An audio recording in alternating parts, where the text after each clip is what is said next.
2 साल पहले एक दंपति आदित्य और उसकी पत्नी डिनर के लिए एक रेस्तरां गए। हैरानी की बात थी कि रेस्तरां लगभग पूरा खाली था और सिर्फ 3 टेबलों पर लोग बैठे थे। आदित्य ने देखा कि सिर्फ एक ही व्यक्ति पूरे रेस्तरां की देखभाल कर रहा था। वह दंपति के पास आया और उनका ऑर्डर लिया। फिर उसने अगले टेबल से भी ऑर्डर लिया।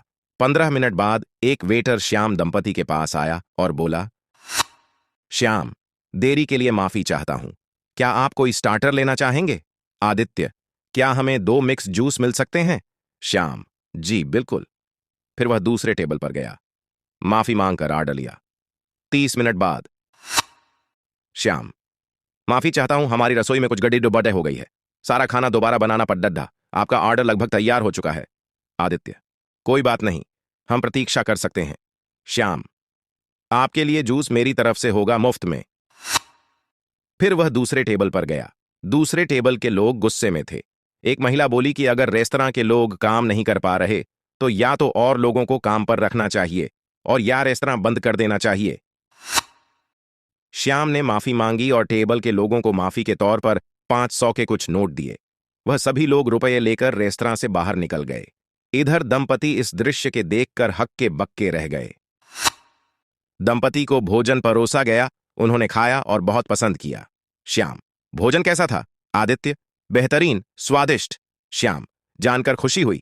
मैं आपकी प्लेटें उठा लेता हूं। आदित्य, बिल्कुल, बिल भिजवा दीजिए। श्याम, आज के भोजन के लिए कोई बिल नहीं है, सब मेरी तरफ से है। आदित्य, मैं समझा नहीं।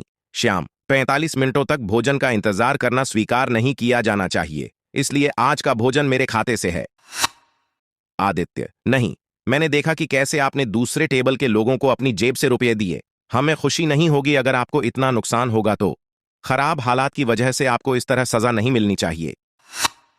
श्याम, आप बहुत दरियादिल हैं, लेकिन ग्राहकों को खराब अनुभव देकर मैं उनसे रुपये नहीं ले सकता। आदित्य, लेकिन। श्याम, दरअसल यह रेस्तरां चलाने की जिम्मेदारी मेरे ऊपर है। हमारा स्टाफ किसी इमरजेंसी की वजह से छुट्टी पर है। मुझे लगा था कि मैं संभाल लूंगा, लेकिन मैं गलत था। आज यह सबक सीखा। आदित्य, निवेदन है कि मुझसे रुपये ले लीजिए। हर किसी का कोई ना कोई दिन खराब हो जाता है, इसका मतलब यह नहीं कि उनका नुकसान कराया जाए। श्याम, आपके विचारों से खुशी हुई, लेकिन आज मैं आपसे एक भी रुपया नहीं ले सकता। आदित्य, तो आप ही बताइए कि मैं इस भोजन और सेवा के बदले आपके लिए क्या कर सकता हूं? श्याम, दोबारा जरूर आइएगा। आदित्य और उसकी पत्नी हैरान होकर और दिल में एक नया अनुभव लेकर रेस्तरां से निकले। यह एक वास्तविक घटना है जो टेक्सास, अमेरिका के कैलिएंटे रेस्तरां में हुई। श्याम काल्पनिक नाम है। श्याम मूर्ख नहीं था। श्याम एक अच्छा व्यक्ति था। उसका सामना एक और अच्छे व्यक्ति आदित्य से हुआ।